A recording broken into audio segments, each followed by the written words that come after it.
I saw an advert online for a building job in the UK. I called this Polish guy. He told me it would cost £400 but promised regular work as soon as we arrived. He said he would sort out somewhere to live with the other men I would be working with. I was happy and optimistic. I had lost my job in Poland and had no money. I was told I could pay for my transport and accommodation out of my first month's wages. It looked like a chance for a new life. I was driven to the UK in a minibus with some other people and dropped off outside the accommodation. I came to the UK 3 years ago looking for work. I got some occasional shifts as a cleaner, but I wanted a permanent job with a regular pay. A friend told me he knew someone who could find work for me in a salad packing factory, and he gave me a number to call. I called the number. It was a Lithuanian man.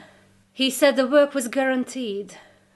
I transferred £300 to him, and he told me to contact a lady at a recruitment agency who would organize the work for me. I started temporary work at the factory through the recruitment agency, and things were better. Even though I wasn't earning a lot of money, I finally had a routine and some stability in my life. A man picked me up in a BMW, took me to a house and told me I could stay there, but I would need to pay a £250 deposit for the rent. I had no money, so he said he would add it to what I owed him for transport. He took my passport and identity card to complete the paperwork for my job. I lived with some other men who had also come over to find work. The house was overcrowded with dirty mattresses and sheets. It didn't feel safe. The job I was promised didn't exist. I wasn't given work for 6 weeks. I was living with no money to support myself and completely dependent on the agent for my living costs. Each week I owed him more money since I was building up debt for food and rent. The agent made me open a bank account so I could apply for jobs, but he kept the bank card. I applied for a permanent job at the factory. The man who arranged the job called me and said that I had to pay him another £500 now that I had a permanent job. I told him I didn't have enough money, and he threatened to send some people to collect the money from me. The week after, I was walking home from work when a man stopped me. He grabbed me by the throat and demanded I give him money to repay my debt. He told me he would find me again soon.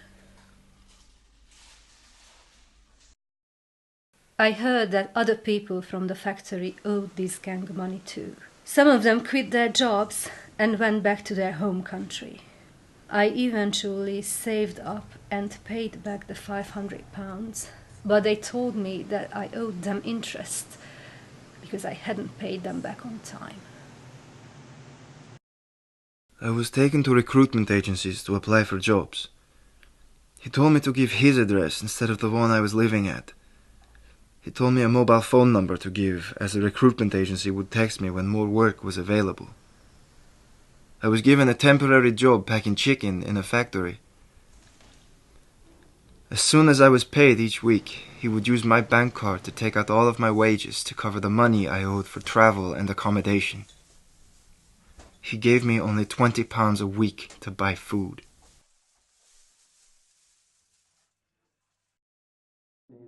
I felt constantly threatened by him. Once, when I had been given only 3 days' work, he got angry and punched me in the face, leaving me with a black eye. I felt ashamed that I had got myself into this situation, but there was no one I could turn to for help. He had total control of my life, and I didn't think I would ever get out of the debt I was in. At the weekend I went to do my shopping with a friend, and we were attacked by the gang. I was pushed around, and my friend tried to argue with them. They broke her jaw, and she had to be taken to hospital. I was terrified. My life was totally miserable.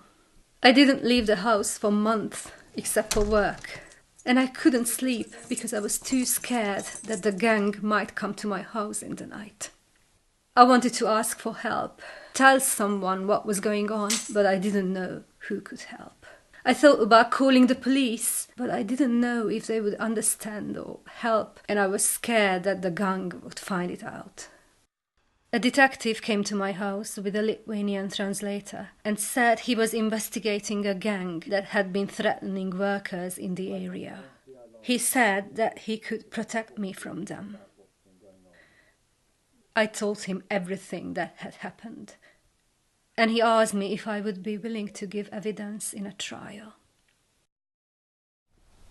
After I had worked and lived like this for over a year, the police and gangmasters licensing authority came to my house one day. They took me to a place where I could recover, be helped to find a good job, support myself. This is all I ever wanted. 4 men were arrested from the gang. And later I found out that there were dozens of workers at the factory who had been threatened by this gang.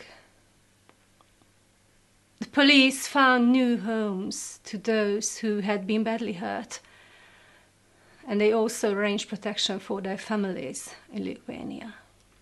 I'm all right now, working a new job here for a good agency. But I've been through a tough time.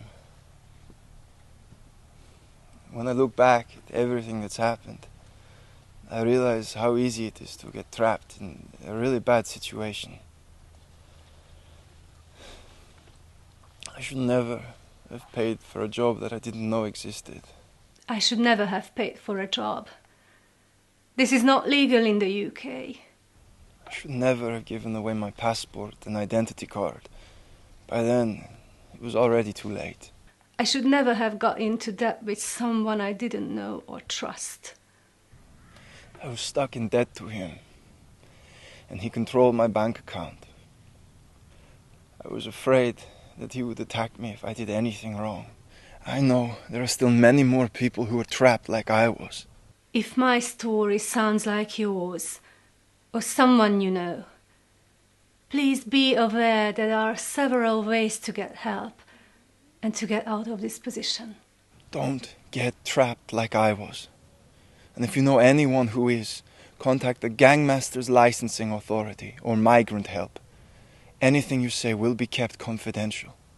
If you are being threatened, or you think you are in immediate danger, please call the police by dialing 999. Don't suffer in silence.